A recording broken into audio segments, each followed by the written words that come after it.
ರಾಹುಲ್ ಗಾಂಧಿಯವರು ಮೋದಿಯವರ ಬಗ್ಗೆ ವ್ಯಂಗ್ಯವಾಗಿ ಆಡ್ಕೊಂಡು ವೇದಿಕೆ ಮೇಲೆ ಒಂದು ರೀತಿ ಮಿಮಿಕ್ರಿ ಮಾಡೋ ಶೈಲಿಯಲ್ಲೇ ಆಡ್ಕೊಂಡಿದ್ರು.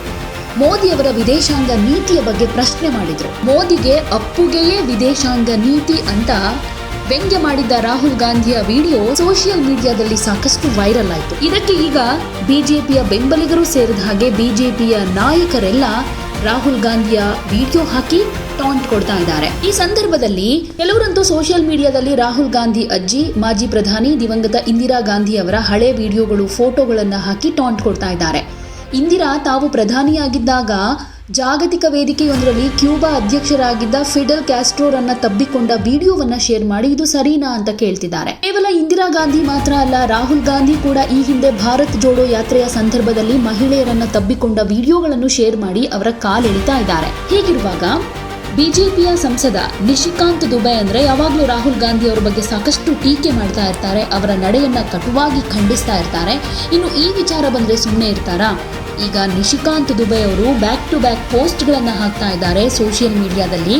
ಹಾಗೆ ಪ್ರಧಾನಿ ಮೋದಿ ಅವರನ್ನ ಆಡಿಕೊಂಡು ಹಾಗೆ ಭಾರತ ಚೀನಾ ಒಪ್ಪಂದದ ಬಗ್ಗೆ ಎಲ್ಲ ಮಾತನಾಡಿದ್ದಂತಹ ರಾಹುಲ್ ಗಾಂಧಿ ಅವರ ವಿಡಿಯೋಗೆ ಈ ರೀತಿ ಪೋಸ್ಟ್ ಹಾಕಿದ್ದಾರೆ. ಪ್ರಧಾನಿ ಮೋದಿ ಅವರ ವಿದೇಶಾಂಗ ನೀತಿ ಅಂದ್ರೆ ಅಪ್ಪಿಕೊಳ್ಳೋದು ಅಂತ ವ್ಯಂಗ್ಯ ಮಾಡಿದ ರಾಹುಲ್ ಗಾಂಧಿ ಅವರ ಪೋಸ್ಟ್ಗೆ ಈ ರೀತಿ ರಿಯಾಕ್ಟ್ ಮಾಡಿದ್ದಾರೆ. ರಾಹುಲ್ ಗಾಂಧೀಜಿ ಇದನ್ನ ಗ್ಯಾಸ್ಟ್ರಿಕ್ ನಿಂದ ಉಂಟಾಗೋ ಉರಿ ಅಂತ ಕರೀತೀರಾ ಅಥವಾ ಇದು ಕಾಮದ ಉರಿನಾ ಅಂತ ವ್ಯಂಗ್ಯವಾಗಿ ಪ್ರಶ್ನೆ ಮಾಡಿದ್ದಾರೆ.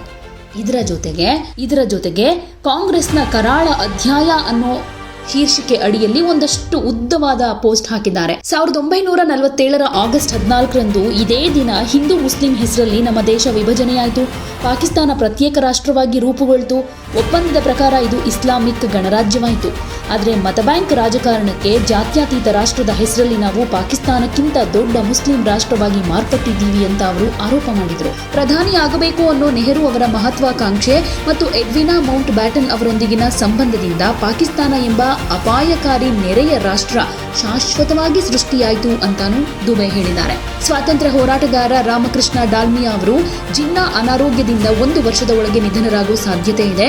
ಹೀಗಾಗಿ ವಿಭಜನೆಯನ್ನ 1948 ತನಕ ಮುಂದೂಡಬೇಕು ಅಂತ ನೆಹರು ಅವರಿಗೆ ತಿಳಿಸಿದ್ರು. ಇದರ ಪರಿಣಾಮ ಡಾಲ್ಮಿಯಾ ಅವರನ್ನ ಜೈಲಿಗೆ ಕಳುಹಿಸಲಾಯಿತು. ಕಾಂಗ್ರೆಸ್ ಅವರ ಪತ್ರಿಕೆ ಟೈಮ್ಸ್ ಆಫ್ ಇಂಡಿಯಾ ಮೇಲೆ ಹಿಡಿತ ಸಾಧಿಸಿತು ಅಂತ ಹೇಳಿದ್ದಾರೆ. ವಿಭಜನೆಯ ಭೀಕರ ಪರಿಣಾಮವಾಗಿ ಲಕ್ಷಾಂತರ ಜನರು ಪ್ರಾಣ ಕಳೆದುಕೊಂಡ್ರು, ನಿರಾಶ್ರಿತರಾದ್ರು ಅಂತಾನು ಹೇಳಿದ್ದಾರೆ. 1962ರಲ್ಲಿ ಪಾಕಿಸ್ತಾನದೊಂದಿಗೆ ಕೈಜೋಡಿಸಿ ಚೀನಾ ನಮ್ಮ ಭೂ ಪ್ರದೇಶವನ್ನ ವಶಪಡಿಸಿಕೊಳ್ತು.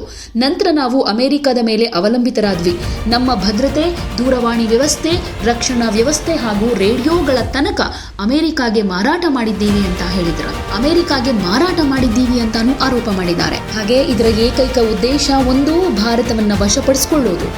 ಇಂದಿಗೂ ರಾಹುಲ್ ಗಾಂಧಿ ಅವರು ಚೀನಾ, ಜಾರ್ಜ್ ಸೊರೋಸ್ ಮತ್ತು ವಿದೇಶಿ ಶಕ್ತಿಗಳ ಜೊತೆ ಕೈ ಜೋಡಿಸಿಕೊಂಡು ಇದೇ ಕಾರ್ಯಸೂಚಿಯನ್ನ ಮುಂದುವರಿಸುತ್ತಿದ್ದಾರೆ ಅಂತ ನಿಶಿಕಾಂತ್ ದುಬೆ ಆರೋಪ ಮಾಡಿದ್ದಾರೆ. ರಾಹುಲ್ ಗಾಂಧಿಯವರನ್ನ ಟ್ಯಾಗ್ ಮಾಡಿ ಅವರ ವಿರುದ್ಧ ಆಕ್ಷೇಪಾರ್ಹ ವೈಯಕ್ತಿಕ ಟೀಕೆಯನ್ನು ಕೂಡ ನಿಶಿಕಾಂತ್ ದುಬೆ ತಮ್ಮ ಪೋಸ್ಟ್ ಮುಖಾಂತರ ಮಾಡಿದ್ದಾರೆ.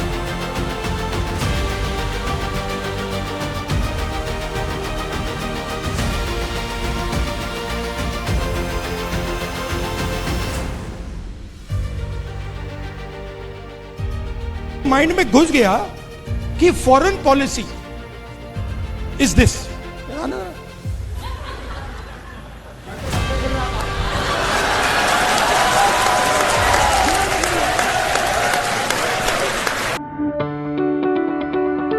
ಯಾವುದೇ ಸುದ್ದಿಯ ಅಪ್ಡೇಟ್ ಅನ್ನ ಮಿಸ್ ಮಾಡ್ಕೊಳ್ಬಾರ್ದು ಅಂದ್ರೆ ಈಗ್ಲೇ ಒನ್ ಇಂಡಿಯಾವನ್ನ ಸಬ್ಸ್ಕ್ರೈಬ್ ಮಾಡಿ. ನಿಮಗೆ ಬೇಕಾದ ಭಾಷೆಯಲ್ಲಿ ಎಲ್ಲಾ ಸುದ್ದಿ ತಿಳಿಬೇಕು ಅಂದ್ರೆ ಒನ್ ಇಂಡಿಯಾ ಆಪ್ ಅನ್ನ ಡೌನ್ಲೋಡ್ ಮಾಡ್ಕೊಳ್ಳಿ.